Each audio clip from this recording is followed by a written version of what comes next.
So this past October, during 31 Days of Horror, I reviewed a film called Dead Season. And in that video, I talked about a film that's playing on Tubi and streaming for free right now called Decade of the Dead. And it's one that has been on my radar for a while. And before, luckily, I watched Dead Season, I read a little bit of the blurb of Decade of the Dead. And I'm like, this sounds like a sequel to Dead Season. It has two of the same characters, Marissa Marill and Corsica Wilson, returning, and it's 10 years later, and apparently it is a sequel to Dead Season. It's just not marketed that way whatsoever, which is very, very strange. But I'm glad I found that out because I was able to watch Dead Season and review that, and now watch Decade of the Dead afterwards and watch them in order. So, Decade of the Dead basically came out in 2023 and is a sequel that's not being marketed as a sequel for whatever strange reason, to Dead Season. And it takes place 10 years later, so it follows the timeline perfectly. And we got, like I said, Corsica Wilson and Marissa Marill reprising their roles as Tweeter and Rachel. And we have a new character named, or the actor is Sean Patrick Thomas, if I'm not mistaken, and he's a new character among them. They're the three leads kind of thing, and then everybody else in the film is new to the story. So what we have going on in this one is we have the two girls, Rachel and Tweeter, along with I forget his name in the film. I apologize, but they're boating the waters and they're being mercenaries and pirates essentially. They call themselves bounty hunters, but they don't really bounty hunt much that I noticed in the movie, but they're just kind of surviving, and it's kind of like rebel nature that you would usually see in apocalyptic film, except in the ocean. So they're still, traveling to islands and stuff, and they land on one. And this film wraps around a cult kind of thing, where there's this cult that developed that worships the zombies, which is a cool take. It's nothing that hasn't, I don't think, been done before, but it's interesting how they took that route.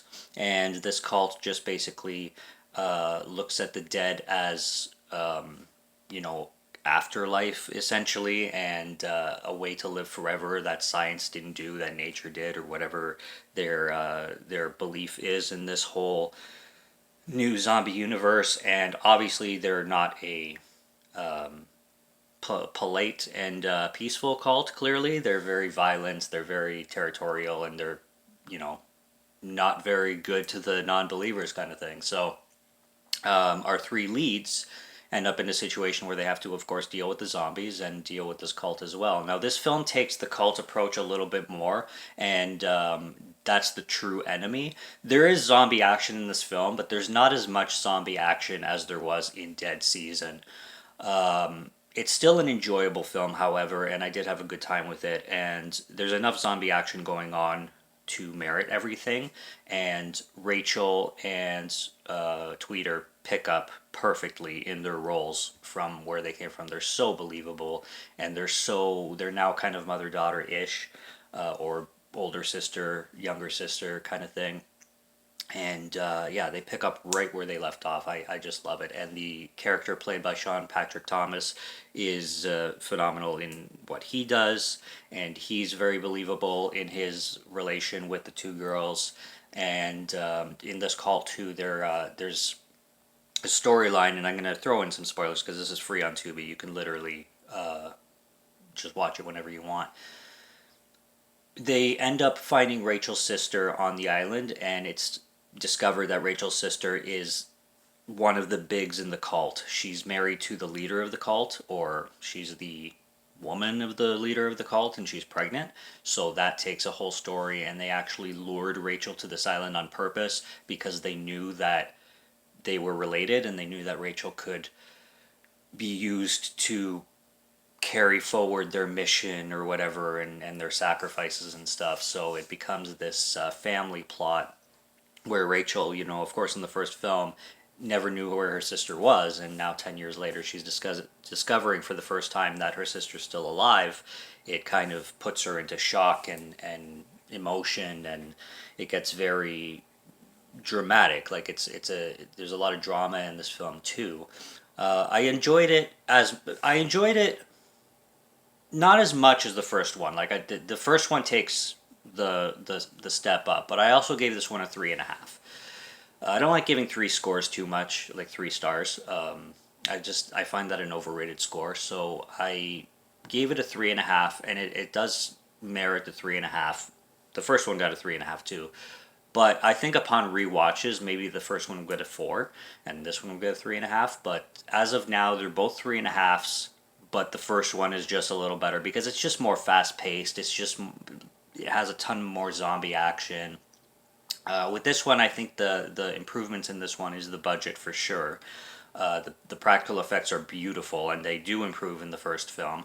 And the characters are much more established. You know them now and you can relate to them more. They feel more fleshed out, they feel more developed. So they're more interesting and the film is written better and all the technical aspects of like the script and the plot and everything has kind of been improved, and especially the budget, the zombie stuff and the practical effects that they're able to use. There is one in the third act that I've never really seen something done so well and so uniquely before in a zombie film, where you have this skeleton of a zombie and it's literally completely decomposed. It's missing its entire jaw, but it still has its tongue, and its tongue is still moving and the thing is still alive because its eyes are moving. It's very Return of the Living Dead, just much more gory and much more disgusting. Because Return of the Living Dead played it more goofy, and same with Day of the Dead, you get some goofiness with that stuff, but this one just takes that idea and makes it gory and disgusting and disturbing. That was I was looking at that practical effect. I'm like, that looks amazing. That just makes the movie right there. So it's a cool flick. I wish there was more zombie action in it, but I like where the story went, and I see no reason for the people behind this to make a third one. Of course, Adam Deyoe, if I'm pronouncing that correctly, returns to direct, as well as somebody else. I'm gonna butcher his name. It's something like Fairai Branscombe Richardson. I didn't have it written down, but it's something like that. It's a long name. He comes to direct as well. So there's two directors on this one. Obviously, I'm going to put it in the title of the video, and everything. You got the two lead girls coming back, and then it's a great continuation essentially. And Adam Dio could definitely, hopefully, work on something to make this a trilogy, because I love where this is going. I will 100% be purchasing the DVD of Decade of the Dead because I know it's on DVD. I don't know about Blu-ray, but I'll be getting a physical media of that because I definitely want to have it as a companion to that. So good job, Adam Dio, if I'm pronouncing that correctly. And I like the direction of these films, and these are great, great zombie films that are definitely worth checking out. So both might be on Tubi, but Decade of the Dead right now is on Tubi, at least in Canada. So see if it's there and go stream it or go buy it because they're worth it. Subscribe to Organ Film Fan if you like to listen to my voice or if you like my film reviews. I'll be back with more soon, so stay tuned for those. Check out what's on the channel already. Stay tuned for what's coming. Until next review, have a good one. Take care and cheers.